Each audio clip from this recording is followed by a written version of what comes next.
I'm Robert, 62 years old, and I thought I'd raised my daughter right. After 34 years of putting her first working double shifts and sacrificing everything for her happiness, the last thing I expected was to hear those crushing words. "Dad, you're becoming a burden." She didn't just say it. She meant it. And then she kicked me out of her house like I was some stranger who had overstayed his welcome. What she didn't know was that I had just surprised her family with a $20,000 European vacation. What happened next changed everything between us forever. Before we dive into this story, I'd love to know where you're watching from. Drop your location in the comments below, hit that like button if you've ever felt unappreciated by family, and don't forget to subscribe for more real-life stories that matter. Trust me, what happened after she called me a burden will leave you speechless. You know, they say hindsight is 20/20, but when you're living through something, you don't always see the signs. Looking back now, I realize my story really begins 8 years ago when I lost my wife Marlene to cancer. She was everything to me. My anchor, my best friend, the love of my life. But this isn't just about grief. This is about what happened after. When Marlene got sick, I was 54 and climbing the ladder at Morrison Manufacturing. I had been offered a supervisor position that would have doubled my salary, but it required relocating to Atlanta. Marlene needed treatment here in Ohio, and our daughter Patricia was finishing her senior year at Ohio State. I turned down that promotion without a second thought. Family came first. It always did. The medical bills were crushing. Even with insurance, the experimental treatments, the private specialists, the medication costs, they ate through our savings like termites through wood.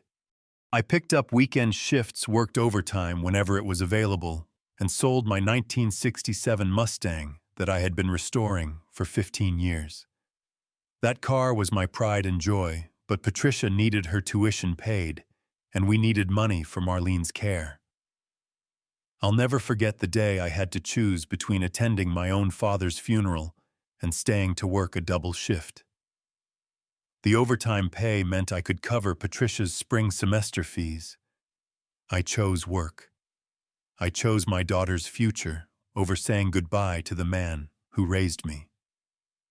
That decision haunts me to this day, but at the time it felt like the only choice a responsible father could make.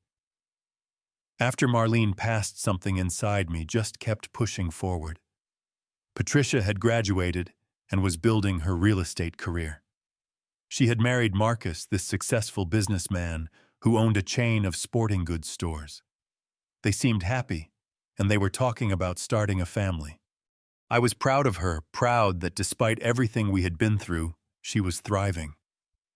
But success changes people, and I started noticing changes in Patricia almost immediately after her wedding. She had always been my little girl who would call me every Sunday, who would invite me over for dinner at least twice a week, who would ask my opinion on everything from paint colors to career decisions. Slowly, those calls became shorter. The dinner invitations became less frequent. And when she did invite me over, I started feeling like I was intruding rather than visiting family. I convinced myself it was natural. She was building a new life with Marcus. They were busy. They were in love. Young couples need their space, I told myself. I was being oversensitive. I was probably just lonely after losing Marlene, and I was putting too much pressure on Patricia to fill that void. But deep down, something felt different. Something fundamental had shifted in our relationship, and I couldn't quite put my finger on what it was. The changes didn't happen overnight. They were subtle at first, like water slowly eroding stone. It started about 2 years after Patricia and Marcus got married, right around the time their twins Emma and Jacob were born. I was over the moon about becoming a grandfather.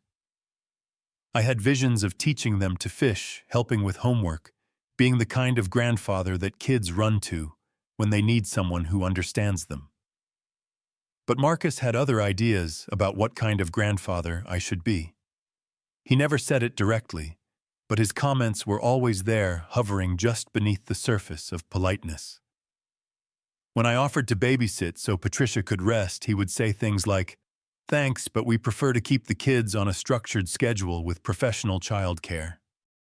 When I suggested family traditions like Sunday dinners or holiday celebrations, he would mention how his family did things differently now and how they were upgrading their lifestyle. The twins were beautiful children, but they barely knew me. When I visited, they would hide behind Patricia's legs or stay glued to their tablets. They had no interest in the stories I wanted to tell them about their mother's childhood or their grandmother Marlene.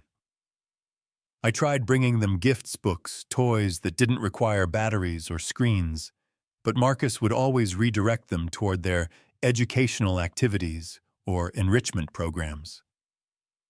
Patricia started canceling our plans more frequently. The Sunday dinners that had been our tradition for decades became monthly, then sporadic. Last Thanksgiving, she called 2 hours before I was supposed to arrive to tell me that Marcus had gotten last-minute invitations to his business partner's house, and they would be going there instead. She said it like it was no big deal, like I hadn't spent 3 days preparing Marlene's stuffing recipe and buying a turkey big enough for leftovers. For the first time in my life, she forgot my birthday. 61st birthday came and went without so much as a phone call. When I mentioned it the following week, she was mortified and apologetic, but the damage was done. She had forgotten her own father's birthday. The man who had never missed a single one of her birthdays, who had worked overtime to pay for her birthday parties, who had driven 4 hours each way to surprise her at college on her 21st birthday. The excuses became more elaborate and less believable. She was too busy showing houses on weekends when I offered to help with yard work. She had client dinners when I suggested we grab lunch. Marcus had important meetings when I offered to take the kids to the park so they could have a date night. I started feeling like I was begging for time with my own family. But I kept telling myself that this was temporary. Patricia was just overwhelmed with work and motherhood. Marcus was building his business empire. The kids were adjusting to school and activities. Things would get better. Family always finds its way back to each other, right? So I decided to do something special. Something that would bring us all together and show Patricia how much I valued our family. I had been living modestly on my Social Security and the small pension from Morrison Manufacturing. I didn't need much. My house was paid off, my needs were simple. But I had been saving money for almost 2 years, putting aside $50 or $60 a month, sometimes more when I could manage it. I wanted to surprise Patricia's family with the trip of a lifetime. A 2-week European vacation to London, Paris, and Rome. First-class flights, nice hotels, guided tours, the works. I had researched everything, meticulously planned. Every detail, even learned some basic French phrases. I pictured us walking through the Louvre together, seeing Big Ben throwing coins in the Trevi fountain, while the twins made wishes. The total cost was going to be almost $20,000. It was every penny I had saved plus some money I had set aside for home repairs. But seeing my family happy together, creating memories that would last forever, that was worth any sacrifice. I was so excited about this gift, so proud, that I could still provide something meaningful for my daughter's family. I thought it might remind Patricia of who we used to be together, back when we were a team facing the world. I thought it might help Marcus see me as someone valuable rather than just an old man who took up space. I had no idea I was about to walk into the most devastating moment of my entire life. Sunday dinner at Patricia's house had become such a rare occurrence that when she called to invite me over, I actually felt nervous. It had been almost 2 months since I had been to their house, and even longer since we had shared a meal together as a family. I arrived at 4:30 sharp, carrying a bouquet of flowers for Patricia and small gifts for the twins. Nothing expensive, just some books I thought they might enjoy, and a puzzle we could work on together. The atmosphere felt cold from the moment I walked in. Marcus answered the door with a forced smile that didn't reach his eyes, and Patricia was busy in the kitchen, barely looking up to greet me. Emma and Jacob were in the living room, absorbed in their individual tablets, and when I said hello, they offered distracted waves without making eye contact. Dinner was awkward. The conversation was stilted, focused mainly on Marcus talking about his business expansion plans, and Patricia discussing her latest real estate deals. I tried to engage the twins by asking about school and their friends, but their answers were monosyllabic. When I offered to help clear the table, Patricia waved me away, saying they had a system. After dinner, we moved to the living room, and I decided this was the perfect moment to share my surprise. I had printed out the vacation itinerary, put it in a nice presentation folder, and even included some photos of the hotels and attractions we would visit. My hands were actually trembling with excitement as I pulled the folder from my jacket. "I have something special for all of you," I said, my voice filled with pride and anticipation. "I've been planning this for months, and I can't wait to share it." I handed the folder to Patricia, watching her face as she opened it. I expected surprise joy, maybe even tears of happiness. What I got was a confused frown and a long pause. "Dad, what is this?" she asked, flipping through the pages without much interest. "It's our family vacation," I said, my enthusiasm undimmed by her lukewarm response. 2 weeks in Europe, London, Paris, Rome. Everything is planned out. The flights, the hotels, the tours. I've already made all the reservations. Marcus leaned over to look at the folder, and I saw his jaw tighten. "When exactly is this supposed to happen?" he asked, his tone already suggesting problems. "Next month," I said. "I know it's short notice, but I wanted it to be a surprise. I've checked your calendar online, Patricia. You don't have any major listings scheduled, and the kids are on spring break from school. It's perfect timing." Patricia and Marcus exchanged a look that I couldn't quite interpret, but it made my stomach clench. "Dad," Patricia said slowly, "this is very generous, but we can't just drop everything and go to Europe. Marcus has meetings scheduled. I have clients who are expecting to close on properties. The kids have camp activities planned." "I thought we could be flexible," I said, feeling my excitement start to deflate. "I mean, this is a once-in-a-lifetime opportunity, a chance for us to spend real time together as a family. The kids could learn so much from experiencing different cultures." "It's not that simple," Marcus interjected, his voice taking on that condescending tone that I had learned to recognize. "Some of us can't just abandon our responsibilities on a whim. We have commitments, Robert. Adult commitments that require advanced planning and professional consideration." That's when I made my mistake. In my desperation to salvage the moment, to somehow make them understand how much this meant to me, I said the words that would trigger everything that followed. "Well, maybe I could join you for part of the trip," I suggested.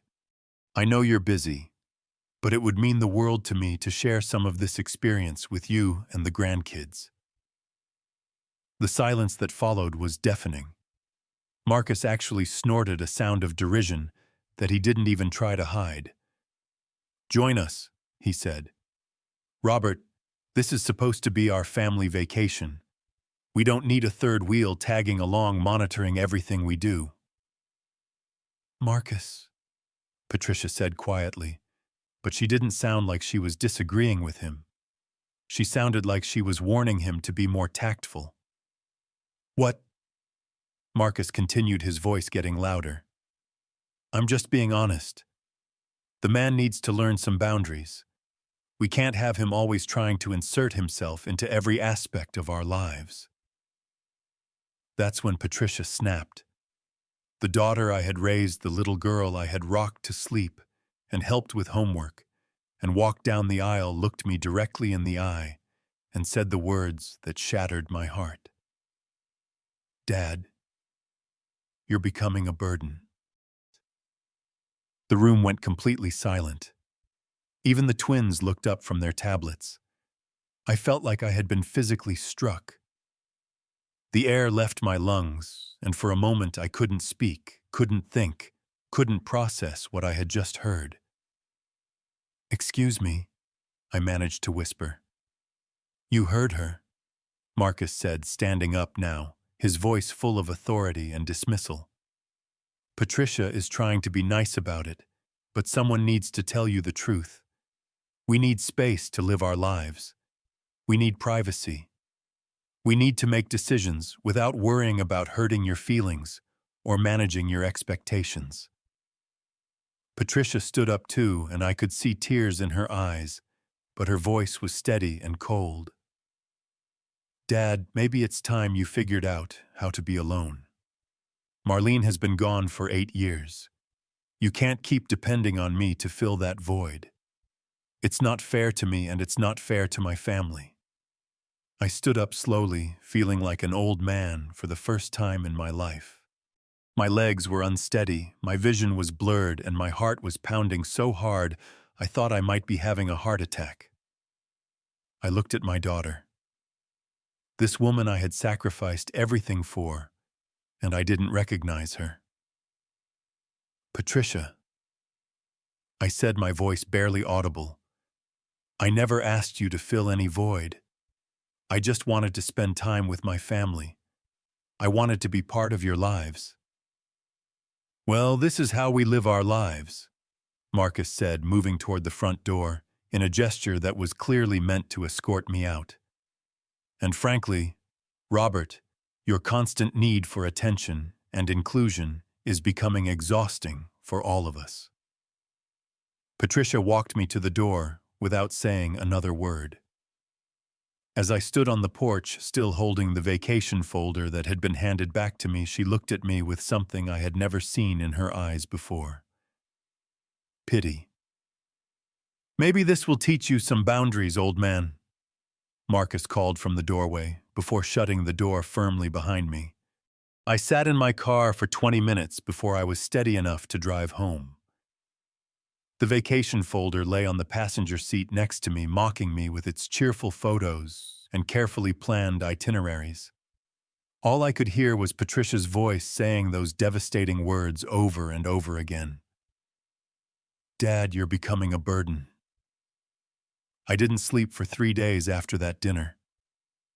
I would lie in bed staring at the ceiling, replaying every moment of that conversation. Every word, every facial expression, every cruel inflection in Marcus's voice. I kept waiting for the phone to ring, for Patricia to call and apologize, to tell me that she hadn't meant what she said, that they had both been having a bad day and taken it out on me unfairly. The phone never rang. By the 4th day, I was experiencing physical symptoms that scared me. Chest pains that came in waves, a complete loss of appetite, and a kind of exhaustion that sleep couldn't cure. I kept thinking about Marlene, wishing she were there to help me make sense of what had happened. She would have known what to do. She always knew how to handle Patricia when she was being difficult. I found myself going through old photo albums looking for clues about where I had gone wrong. Pictures of Patricia as a little girl sitting on my shoulders at the county fair. Photos of her high school graduation, where she had thanked me in her speech for being the best father a girl could ask for. Wedding pictures where she had whispered in my ear during our father-daughter dance that she hoped her children would be lucky enough to have a father like me. When did it change? When did I become a burden instead of a blessing? When did my love become suffocating instead of supportive? On the 5th day, my neighbor, Mrs. Henderson, knocked on my door to check on me. She had noticed that I hadn't brought in my mail or newspaper for several days, and she was concerned. As we talked on my front porch, she mentioned something that stopped me cold. "I saw Patricia and Marcus house hunting in Westchester Hills last weekend," she said casually. "That's quite a step up from their current neighborhood. Those houses start at $500,000. Business must be going very well for them." Westchester Hills, the most expensive neighborhood in our city. Houses with gates and circular driveways and three-car garages. I sat there processing this information, and suddenly a terrible thought occurred to me. Had Patricia seen my vacation gift not as a generous gesture from a loving father, but as an advance on some inheritance she was expecting? Had she calculated the $20,000 I was willing to spend on our family trip, and wondered why that money wasn't going toward her new house instead? The thought made me sick to my stomach, but it explained so much. The coldness, the dismissal, the complete lack of gratitude for a gift that represented months of saving and sacrifice. Maybe I wasn't just a burden in her personal life. Maybe I was a financial obstacle to the lifestyle she and Marcus were trying to achieve. That night, I did something I had never done since Marlene died. I talked to her picture like she was sitting right there with me. "Marlene," I said, holding the framed photo from our wedding day. "I don't know what to do. Our daughter has become someone I don't recognize. She's cold and ungrateful and cruel, but she's still our little girl. How do I handle this? How do I respond to being called a burden by the child we raised to be kind and loving?" Of course, Marlene didn't answer. But somehow, sitting there in the quiet house, I started to hear her voice in my memory. All the time she had talked to me about enabling versus helping, about the difference between loving someone and allowing them to treat you poorly. "Love isn't just about giving, Robert," she used to say, when Patricia was a teenager testing boundaries. "Love is also about teaching people how to treat you with respect. Sometimes the most loving thing you can do is let someone face the consequences of their choices." I realized that night that I had a decision to make. I could continue to absorb Patricia's cruelty, to accept my role as the family burden, to shrink myself smaller and smaller until I disappeared entirely from their lives. Or I could do something that scared me more than anything else in the world. I could fight back, not with anger or revenge or pettiness, but with dignity, with boundaries, with the kind of quiet strength that Marlene had always admired in me, but that I seemed to have lost somewhere along the way. I walked over to my computer and logged into my email account. There in my inbox were all the confirmation emails for the European vacation. Flight reservations, hotel bookings, tour, deposits, travel insurance. $20,000 worth of carefully planned memories that my daughter had rejected without a second thought. I stared at those emails for a long time, and then I started researching cancellation policies. Most travel bookings have a grace period, especially if you purchase travel insurance, which I had. I could cancel almost everything and recover the majority of my money. There would be some fees, some penalties, but I would get back at least $18,500. Money that I had been planning to spend creating memories with my ungrateful daughter and her family. Money that could instead secure my own future fund, my own dreams, pay for my own adventures. For the first time in days, I felt something other than crushing sadness. I felt a strange sense of clarity, of purpose, of power that I hadn't experienced in years. Patricia had made it clear that I was a burden she no longer wanted to carry. Fine. It was time to show her exactly what that burden had been carrying for her. The next morning, I woke up with a sense of purpose I hadn't felt since Marlene's death. I made coffee, ate a real breakfast for the first time in a week, and sat down at my computer with a legal pad and pen. I was going to handle this methodically, professionally, and with complete dignity. I started by calling the airline. The customer service representative was surprisingly helpful when I explained that there had been a family emergency that would prevent us from traveling. With the travel insurance I had purchased, I was able to cancel all 5 first-class tickets with only a $200 processing fee. That saved me $6,800 right there. The hotels were next. The London hotel was completely refundable as long as I canceled more than 2 weeks in advance, which I did. The Paris hotel charged a one-night penalty, costing me €300, but refunded the rest. The Rome hotel had a stricter policy, but still refunded 80% of my deposit. The guided tours, the restaurant reservations, the theater tickets, the train passes between cities, even the travel insurance itself was mostly refundable. By noon, I had recovered $18,500 of my vacation investment. But I wasn't done. As I sat there looking at my bank account, seeing that money return to my checking account in real time, I realized something important. This wasn't just about canceling a trip. This was about reclaiming my life. I called the travel agent who had helped me plan the European itinerary and asked her a simple question. What kind of trip could you plan for one person with $18,000? What she described to me was extraordinary. A month-long solo journey through Europe, staying in luxury hotels, eating at Michelin-starred restaurants, taking private guided tours, flying first class, and having experiences that most people only dream about. She could arrange everything from cooking classes in Tuscany to wine tastings in Bordeaux to private museum tours in Vienna. "It's funny," she said, as she pulled up options on her computer. Solo travelers often have the most transformative experiences. You can go at your own pace, follow your own interests, meet new people without the dynamics of family group travel. Some of my clients say their solo trips changed their entire perspective on life. By the time I hung up with her, I had booked a completely different vacation. 4 weeks in Europe, but this time designed around my interests, my schedule, my preferences. First-class flights directly to London, with stops in Paris, Amsterdam, Prague, Vienna, and Rome. Small, elegant hotels instead of family-friendly chains. Private tours of art museums and historical sites instead of kid-friendly attractions.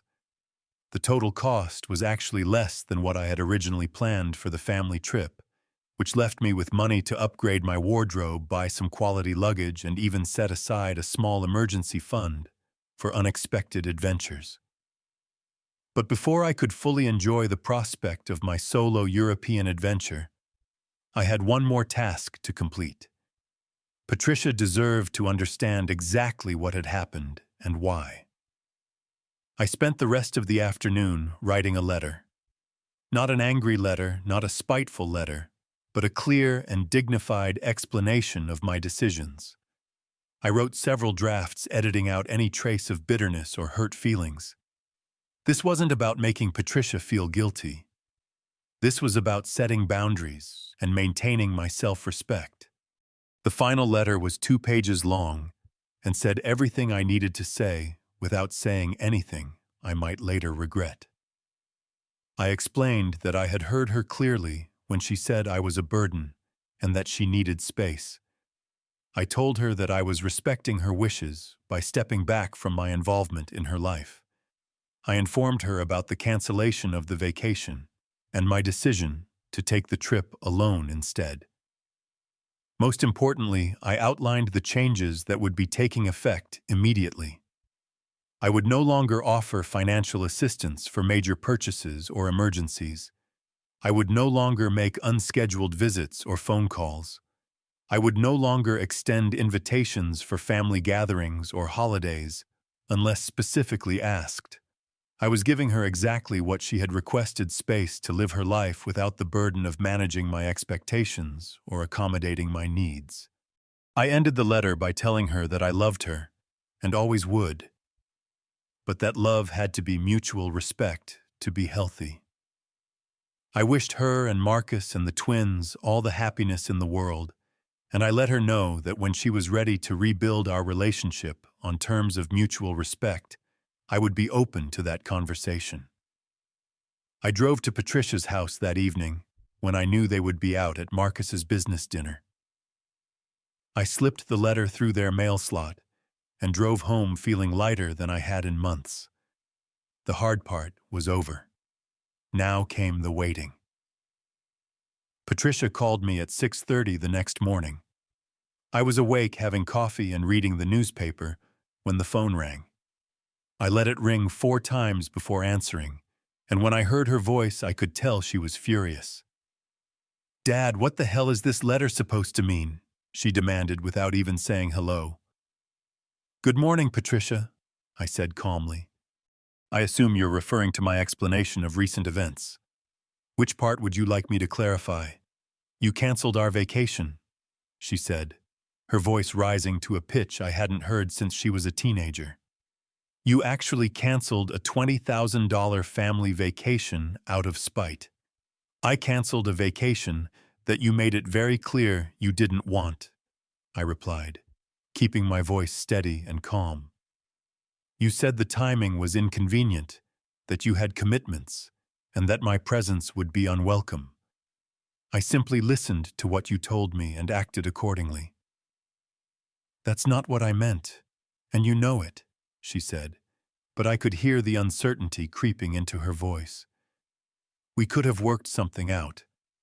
We could have rescheduled or modified the plans."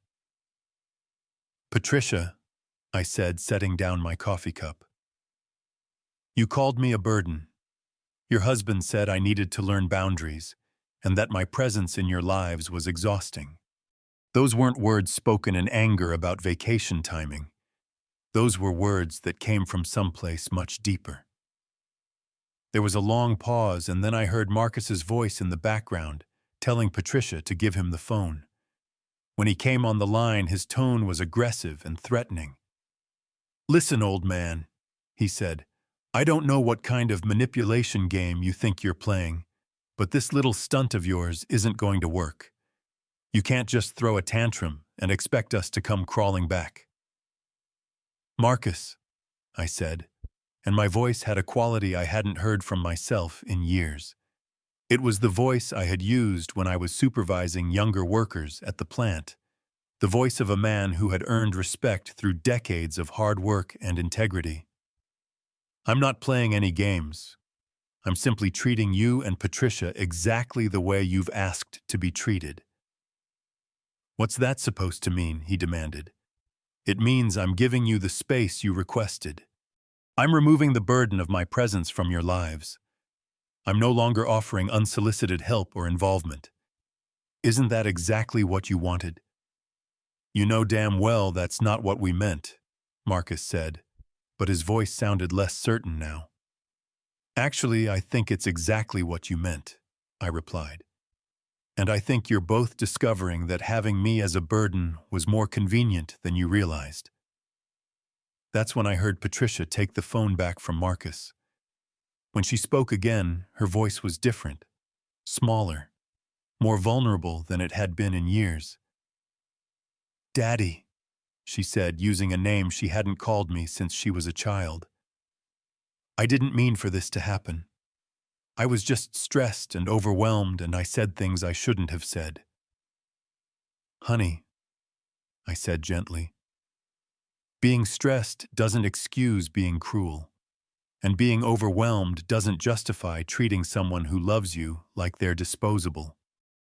"But canceling the vacation," she said, and now she was crying, "and taking it by yourself, that's just mean.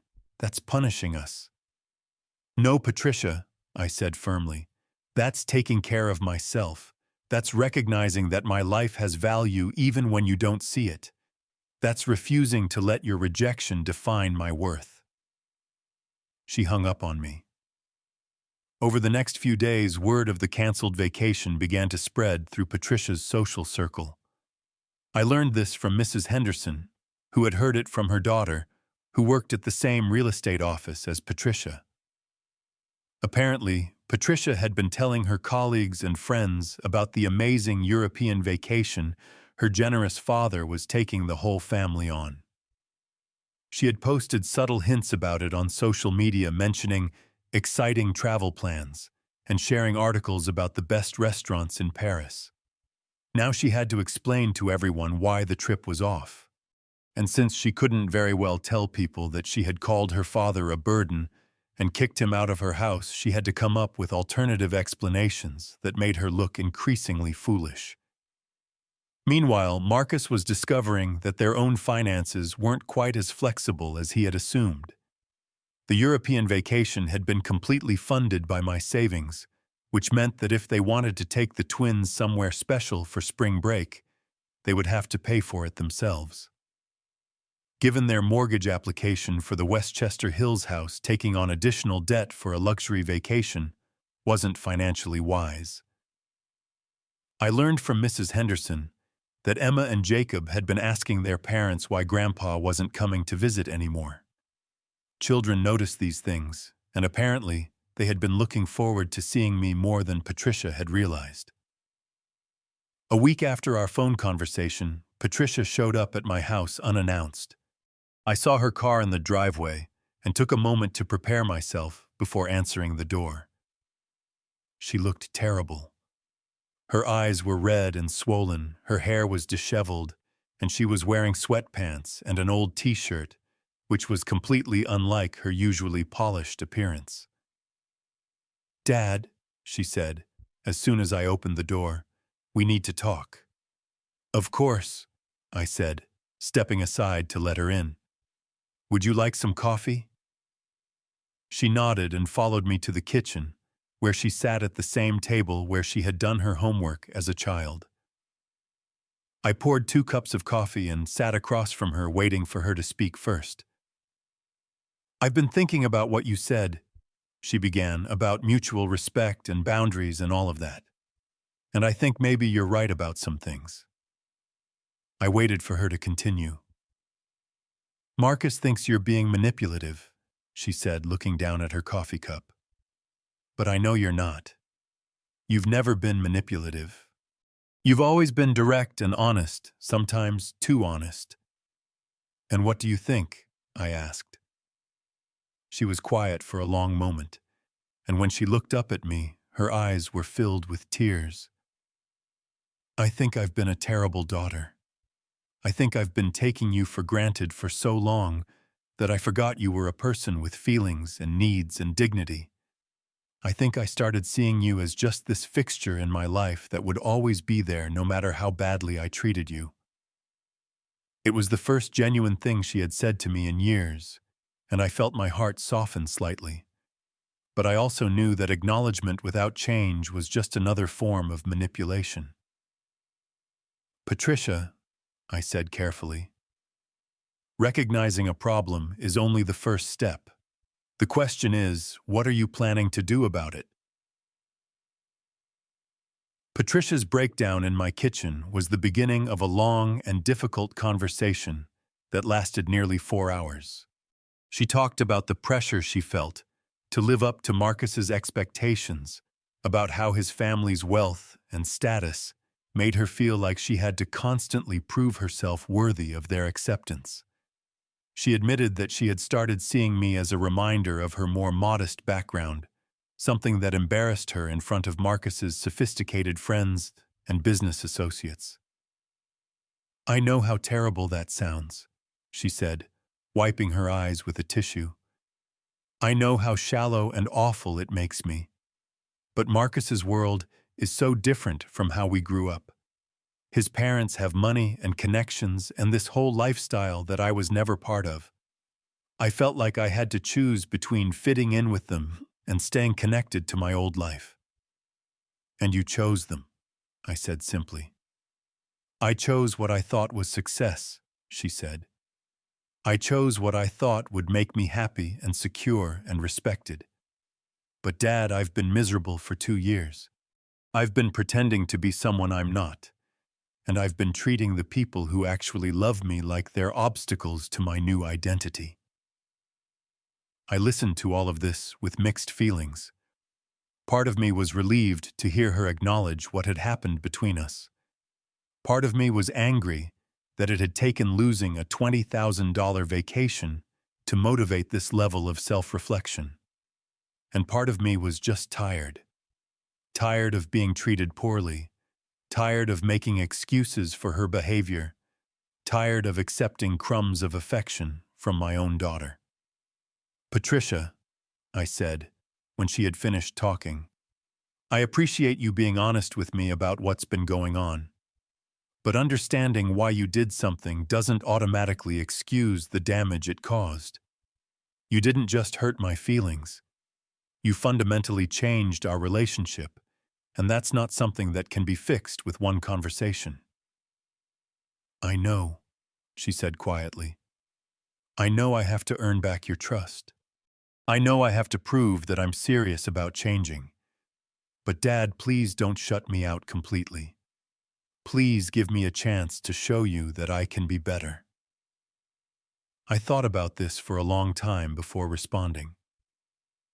"Here's what I'm willing to do," I said finally. "I'll give you opportunities to rebuild our relationship, but it has to be on different terms than before. I won't be available whenever you need something, but ignored when you don't. I won't accept being treated like a convenience or an obligation. And I won't tolerate Marcus speaking to me the way he did in your living room ever again." "What does that mean practically?" she asked. "It means that if you want me in your life, you have to make space for me respectfully. It means that when you invite me for dinner, I'm treated like a welcome guest, not an intrusion. It means that Marcus either learns to speak to me with basic courtesy or I don't spend time in places where he's present. It means that my relationship with Emma and Jacob doesn't depend on whether you're having a good week or a bad week." She nodded, but I could see the concern in her eyes. "Marcus isn't going to like some of those conditions," she said. "Then Marcus has a choice to make," I replied. "Just like you have a choice to make. You can decide whether having a relationship with your father is worth setting some boundaries with your husband." We talked for another hour about practical arrangements. I agreed to postpone my solo European vacation for 2 months to give her time to demonstrate that she was serious about rebuilding our relationship. I agreed to start with small steps, weekly phone calls, monthly dinner visits, and occasional time with the grandchildren. But I made it clear that my trip was not canceled, just postponed, and that I was no longer available as an emergency financial resource or unpaid childcare service. As Patricia got ready to leave, she asked me one more question that I could tell had been weighing on her mind. "Dad, are you going to forgive me for what I said? For calling you a burden?" I thought about this question for a long time before answering. Patricia, forgiveness isn't something that happens all at once. It's a process that requires time and evidence of change. I'm willing to work toward forgiveness, but you have to understand that some words can't be taken back. They can only be lived down. She nodded and hugged me before she left the first physical affection she had shown me in months. But as I watched her drive away, I realized that this conversation, as positive as it had been, was really just the beginning of a much longer journey. The real test would be whether Patricia could follow through on her promises, especially when it meant standing up to Marcus and his expectations.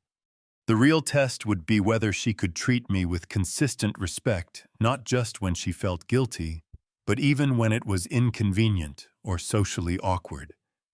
And the real test for me would be whether it could maintain my boundaries and self-respect while still leaving the door open for reconciliation.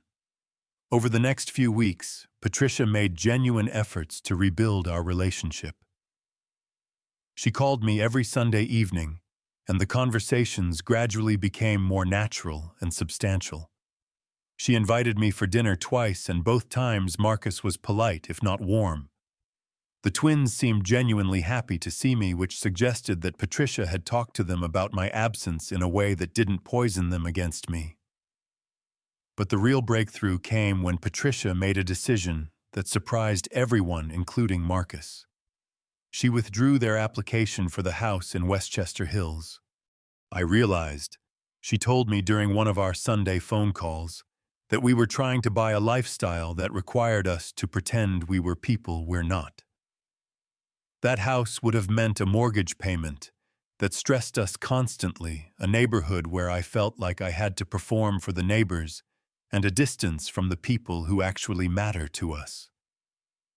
Instead, they found a smaller house in a more modest neighborhood, closer to where I lived, with a reasonable mortgage payment that didn't require them to sacrifice their relationships or their integrity to maintain. Marcus wasn't thrilled with this decision, but Patricia held firm. And for the first time in years, I saw glimpses of the strong, independent woman I had raised. 3 months after Patricia's breakdown in my kitchen, I took my solo European vacation. But it wasn't really solo anymore. I had spent those months joining a photography club, taking a basic Italian language class, and connecting with other travelers through online forums. By the time I left for Europe, I had made several new friends and had planned to meet up with people in different cities. The trip was extraordinary. I spent 4 weeks visiting museums at my own pace, eating meals when I was hungry, rather than when someone else's schedule demanded staying up late in cafes, talking with strangers about art and history and life. I learned that I was more interesting and capable and resilient than I had given myself credit for in years. Most importantly, I learned that my worth as a person wasn't dependent on how much my daughter needed me or appreciated me. I had value that existed independent of my relationships, interests, and passions and experiences that belonged to me alone. When I returned from Europe, Patricia and the twins were waiting for me at the airport. Emma and Jacob peppered me with questions about my adventures and begged to see all my photos. Patricia hugged me tightly and whispered in my ear, "I'm proud of you, Dad. And I'm sorry it took me so long to remember who raised me to be a strong person." Our relationship isn't perfect now.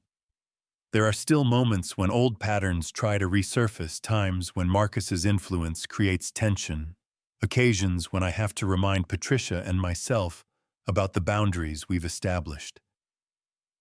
But there's a foundation of mutual respect now that didn't exist before. And I've discovered that having boundaries doesn't make you less loving. It makes your love more valuable because it can't be taken for granted. Sometimes the people we love need to lose us temporarily to remember why they need us permanently. Sometimes the kindest thing we can do is refuse to enable their worst impulses, even when that refusal causes pain for everyone involved. My daughter called me a burden, but she taught me that I'm actually a gift. Not because of what I can provide or sacrifice or give up, but because of who I am as a person, worthy of respect and dignity. And that lesson was worth every penny of that $20,000 wake-up call. I want to hear from you in the comments below. Have you ever had to set boundaries with family members who were taking you for granted? How did you handle being disrespected by someone you love? Did standing up for yourself ultimately strengthen or damage those relationships? Your stories matter, and I read every comment you leave. If this story resonated with you, please hit that like button and share it with someone who might need to hear it. And don't forget to subscribe for more real-life stories about family relationships and finding the strength to stand up for yourself.